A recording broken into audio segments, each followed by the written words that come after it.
Hey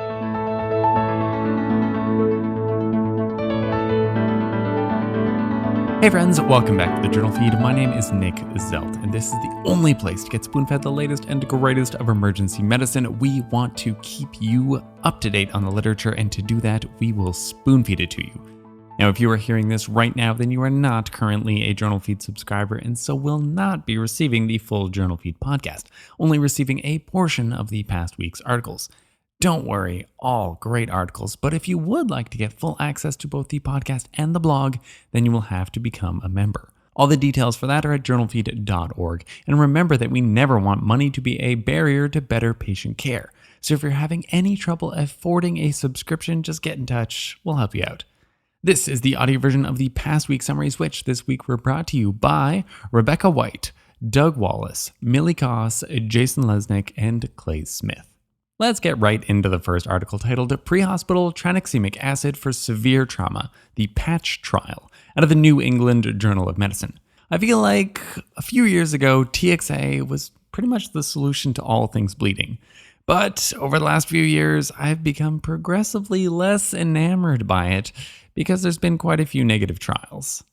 As things go, one of the strongest indications for TXA, which is still standing, is major trauma, which is relevant since this is one of the leading causes of death in youths.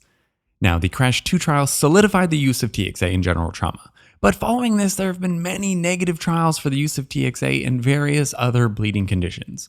CRASH 2 was only barely positive for a subset of TBI patients. HALT-IT was negative for GI bleeding. NOPAC was negative for epistaxis.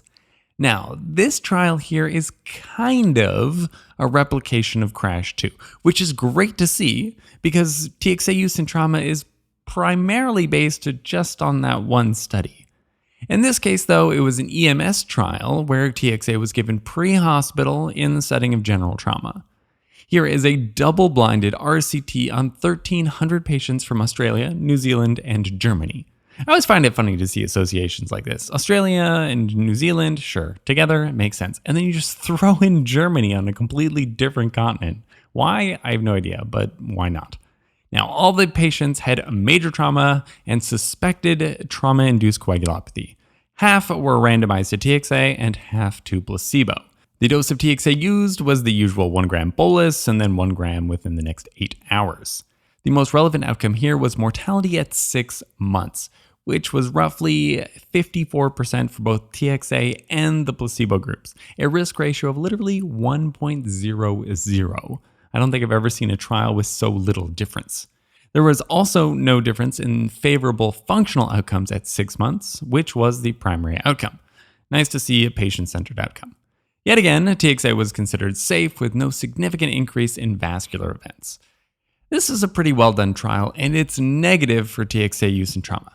Now, of course, I don't really think this overturns CRASH 2 per se, but it does give me a little bit of pause. Regardless, I guess TXA won't be added to the pre-hospital armamentarium, not after this trial anyways. Now, I don't think this is really going to change what anybody's doing. I'd say keep on doing whatever you're already doing, which is probably giving TXA for general trauma, since, the data is still in favor of this as a good indication. And at the very least, it does seem to be safe. In a spoonful, pre-hospital TXA for trauma did not show a benefit in 6 months survival or functional outcomes in this high-quality study. So let's skip off to the third article, titled Comparing Physician and Artificial Intelligence Chatbot Responses to Patient Questions, posted to a public social media forum out of the JAMA Internal Medicine. If 2023 has had a theme to it, then I'd say it's had to have been artificial intelligence, and probably more specifically ChatGPT. More people than ever are actively and knowingly going to artificial intelligence programs to answer their questions and even do their homework, of course.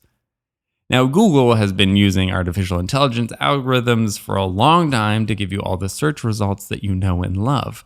But now with ChatGPT, it feels a lot more like a conversation with the computer because of the language models, so it certainly feels different. The rise of ChatGPT also comes along after a huge push for telemedicine brought on by COVID, so a lot more people are receiving their care virtually than ever before anyways. So things have really come down to not if, but rather how, artificial intelligence is going to change our jobs. This study looked at comparing how well ChatGPT answered real people's questions about their health versus how doctors answered those same questions. It was a little bit complicated, the authors explained, to be able to use ChatGPT to answer real people's questions. ChatGPT doesn't really have the right credentialing to do so, at least not with real patients, not yet per se. So the authors had to find kind of a little bit of a workaround, and they found real patients' questions on the internet.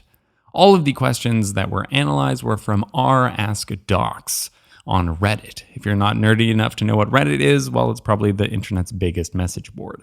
In this particular corner of Reddit, people are able to ask questions, and then users who are verified as actual doctors can answer those questions. The authors took 195 of those questions and compared the answers between doctors on Reddit who gave answers and when you asked ChatGPT about it. The answers were blinded, and then doctors, who happened to also be authors in the study, were used to grade the answers for their quality and empathy on Likert scales. Overall, the physicians were really not as good as ChatGPT in terms of quality or empathy. The clear winner would go to artificial intelligence on this one if it not were some obvious limitations. Now, I understand the authors had to work with what they had, so all that in mind, I still think this was a clever and interesting study. A quick Google search shows you that traditional news sources did not so much take into account the limitations of the study, claiming that ChatGPT probably has better bedside manner than your doctor. It's a slight exaggeration.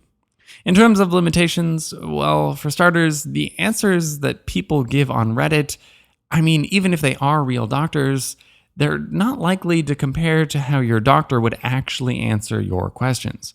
There's a lot of cultural norms and expectations wrapped into posting things on Reddit. Also, your own doctor would probably know a little bit more about you, your past medical history, social situations they've interacted with you before, and then could tailor your answer to you. These are all things that artificial intelligence could probably also do at some point, or probably even currently do, so maybe that's not the best point per se, but either way, there are a lot of weird social expectations going to posting on Reddit. It's different than actually answering an email or answering someone in person. This is highlighted by the fact that physician responses were a quarter as long as the artificial intelligence responses, average of 52 words compared to 211 words. Also, having the authors as the reviewers could certainly introduce bias.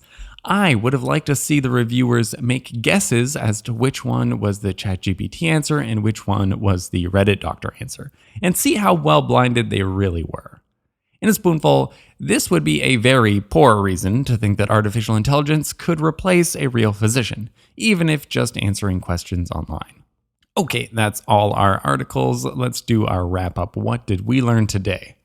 From the first article, TXA for trauma is still a hospital drug. The patch trial did not show benefit when given pre-hospital. From the third article, ChatGPT answered questions from Reddit actually pretty well, but that doesn't mean that it can really outperform a physician, at least not a normal physician who's actually your doctor. Just, random internet doctors, maybe. We're certain to see more of this coming down the pipeline, though. Again, if you're hearing this, then you are not part of the members feed, and so you missed 3 articles from this past week. What were they about? Well, the first one was about what is the best CO2 level to shoot for post out-of-hospital cardiac arrest. Second, putting a central line in a thrombocytopenic patient can be dangerous. Should you be giving platelets first?